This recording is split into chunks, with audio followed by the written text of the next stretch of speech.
నమో శ్రీనివాసాయ నమః. నమో వెంకటేశాయ నమః. అందరికీ నమస్కారం అండి. ప్రతిరోజు రాశి ఫలితాలు తెలుసుకోవడానికి ఇంకా మన ఛానల్ సబ్స్క్రైబ్ చేసుకోకపోతే ప్లీజ్ సబ్స్క్రైబ్ చేసుకోండి. లైక్ చేసి మీ పూర్తి సపోర్టు మన శ్రీనివాస ఛానల్కి ఇవ్వండి.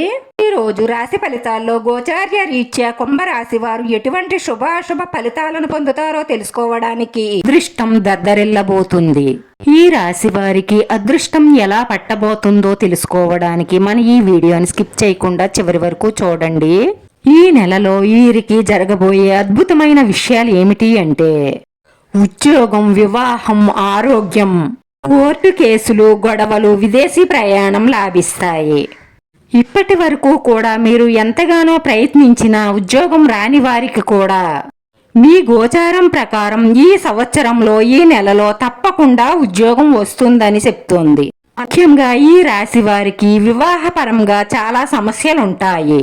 ఈ రాశిలో పుట్టినటువంటి వారు సర్వసాధారణంగా కష్టపడి పైకి వస్తారు.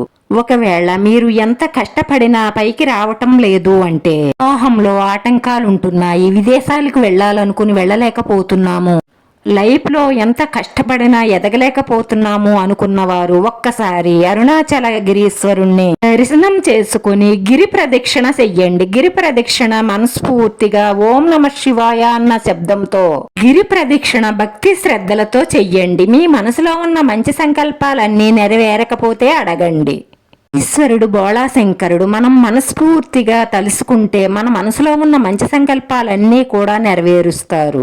నేను ఈ రాశిలో పుట్టిన వారి గోచార్య ఫలితాలు చెప్తున్నాను. ఈ పర్సనల్ జాతకం ఒక్కసారి బాగా తెలిసిన సిద్ధాంతి గారికి చూపించుకుని ఏమైనా పరిహారాలు చెయ్యాలేమో అడిగి చేయించుకోండి. ఎందుకంటే ఈ రాశిలో పుట్టిన వారికి ఈ నెల నుంచి కూడా చాలా అంటే చాలా బాగుంటుంది. ఒకవేళ మీకు మంచి ఫలితాలు రావటం లేదు అంటే మీ జాతకంలో ఏదైనా దోషం ఉందేమో ఒక్కసారి చూపించుకోండి. ఆ పరమేశ్వరుడు కృపా కటాక్షాలు అందరి మీద ఉండాలని కోరుకుంటున్నాను. వీడియో నచ్చితే లైక్ చేయండి. మీ లైక్ మాకు ఎంతో విలువైంది. మీరు లైక్ చేయడం వల్ల ఈ వీడియో కొంతమందికి చేరుతుంది. ఈ రాశివారు ఎక్కువగా ఆరాధించవలసిన దైవం లక్ష్మీదేవి సంతోషిమాత. మీరు పారాయణం చేయవలసిన స్తోత్రం కనకధార స్తోత్రం.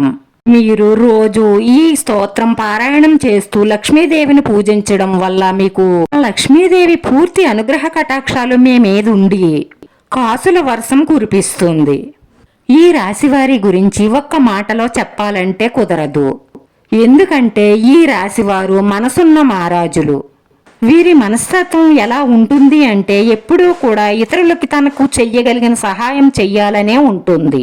ఈ రాశి వారికి కోపం చాలా ఎక్కువగా ఉంటుంది, కానీ నిర్మలమైన గుణంతో మంచి మనసు కలిగి ఉంటారు. వీళ్ళు మనసులో ఉన్న మాటని దాచుకోరు. ఎదుటివారు ఏమనుకుంటారో అని ఆలోచించకుండా టకీల్మని చెప్పేస్తారు. వీరి మనసు మాత్రం వెన్న, బయటకు టకాటకామని మాట్లాడతారు తప్ప మృదువైన స్వభావం కలిగి ఉంటారు. నా శ్రీనివాస ఛానల్ని ఆదరించండి. అందరికీ ధన్యవాదాలండి. నమో వెంకటేశాయ నమః.